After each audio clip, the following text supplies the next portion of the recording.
এই কোরআনুল হাকিমকে অবতীর্ণ করতে গিয়ে তিনি ঘোষণা দিয়ে বলেন হামিম।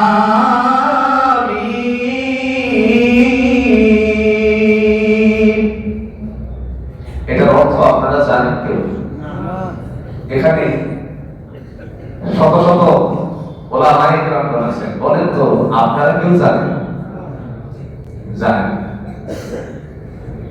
পৃথিবীর কোন মানুষ জানে না যে হামিমের অর্থটা। নবী আকরাম সাল্লাল্লাহু আলাইহি ওয়াসাল্লাম তিনি সাহাবীদেরকে বলেন ওয়াল্লাহু আ'লামু বিমুরাদিহি, এর কি পরমার্থ কেবল আল্লাহ ছাড়া আর কেউ জানে না। দ্বিতীয় নম্বরে তিনি বলেন কোরআনুল হাকিমের মাধ্যমে আল্লাহ পাক রব্বুল আলামিন ডাক দিয়ে বলেন ওয়াল কিতাবিল মুবিন। এটি হচ্ছে শপথ সুস্পষ্ট কিতাবে। শপথটা কে নিয়েছে? আল্লাহ। কসম খেয়েছে আল্লাহ। কোন ব্যক্তি কথা বলে কোন ব্যক্তি অথচ আমরা নিজেরা যখন কোন কসম খাই আমার জীবনের কসম বলেন কথা বলে বলেন, এদেরকে মনে করবেন ভাওতাবাজি। কি বাজি? নবী আলামিন সাল্লাল্লাহু আলাইহি সাল্লাম তিনি বলেন কেউ যদি কোন শপথ গ্রহণ করে সে যেন শপথ গ্রহণ করে কেবল আল্লাহ, আর যারা আল্লাহর শপথ গ্রহণ করে সে যদি অন্যায় কাজ করে ও তারপরে তুমি তাকে টাচ করতে পারবে না, তার কারণ হলো সে কসম খাইছে। জুড়ে বলেন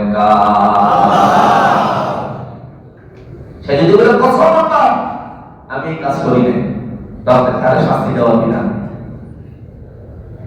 ওই শাস্তিটা আল্লাহ রাব্বুল আলামিন দিবেন। সাধারণভাবে কসম তিনি খায় আল্লাহ তার জন্য শাস্তি ভয়ানক আল্লাহ দান করেন যদি সে মিথ্যা কসম খায়। বন্ধু, দুনিয়ার জগে এই সমস্ত কসমগুলোর শাস্তিটা দেখা যায় না, কিন্তু মহান আল্লাহ তাদেরকে দুনিয়াতে শাস্তি দিয়ে দেন, অথচ আমরা তা বুঝি না। ঠিক না বলে? হঠাৎ করে দেখা গেল পেটের বিরাই অস্থির, ডাক্তারের কাছে নিয়ে যাওয়া হলো, সমস্ত টেস্ট করা হলো, আল্ট্রাসাউন্ড করা হলো, এক্সরে করা হলো। ডাক্তার সাহেব বলেন তোমার তো পেটে কোনো রোগই নেই। কি নেই? সে চিন্তা করলো রোগ নেই, তাহলে আমার পেটে ব্যথা কেন? ছেলে মেয়ে বারান্দায় বসে বসে পরামর্শ করলো চলো আব্বাকে ঢাকায় নিয়ে যাই বড় হসপিটালে। কোন হসপিটালে নিলে ভালো হবে? এক ভাই তো বলেই ফেলেছে বেগম জিয়া যে হসপিটালে মারা গেছে, এবার কেয়ারে নিয়ে যেতে হবে, কারণ এটা ঢাকার মধ্যে বড় হসপিটাল, এর মধ্যে দিয়ে পরীক্ষা নিরীক্ষা করা প্রয়োজন। সেখানে পরীক্ষা নিরীক্ষার পরে দেখা গেল আল্ট্রাসোনোগ্রাম করলো, এক্সরে করলো, আরো ইত্যাদি ইত্যাদি পরীক্ষা করলো, দেখা গেল তার পেটের মধ্যে কোনো রোগই নাই।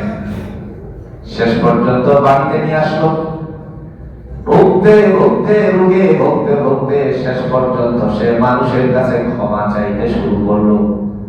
আমার মনে হয় দিন শেষ হয়ে গেল, যদি অপরাধ করে থাকি তাহলে আমাকে তুমি মাফ করে দিও। ওই যে মানুষ যার সাথে কসম খেয়েছিল সেই মানুষকে সে এক সময় ডাকালো, ডাকিয়ে বললো, ডেকে ডেকে এনে বললো আমি তোমার সাথে মিথ্যা বলেছি না, আমি অপরাধ করেছি, আমাকে তুমি মাফ করে দেবো, আমি তোমার হয় মারা যাবো। ওই মানুষটা চিন্তা করলো অল্প জিনিসের জন্য তারে আমি আটকিয়ে রাখতে না, আপনি যাও কত জিনিসই তো নষ্ট হয়, তোমার মাফ করে দিলাম। পরীক্ষিত আরো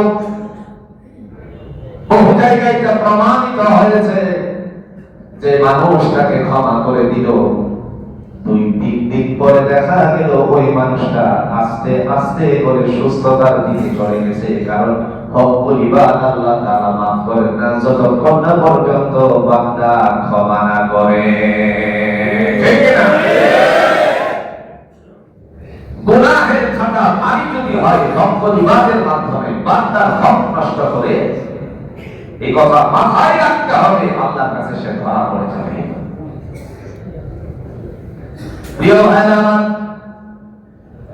এই কারণে আল্লাহ পাক রব্বুল আলামিন তিনি শপথ গ্রহণ করেছেন কোরআনে। এরপরে 3 নাম্বার আয়াতের মধ্যে বলেন, ইন্না আনজালনাহু ফি লাইলাতিন মুবারাকাতিন ইন্না কুন্না মুনজিরিন। আল্লাহ বলেন, নিঃসন্দেহে আমি একে বরকতময় রজনীতে অবতীর্ণ করেছি। এখানে খুব ভালো করে আপনাদের ওই যে রশিদে কি দেওয়া লাগে, একটু জোরে বলেন, কি দেওয়া লাগে?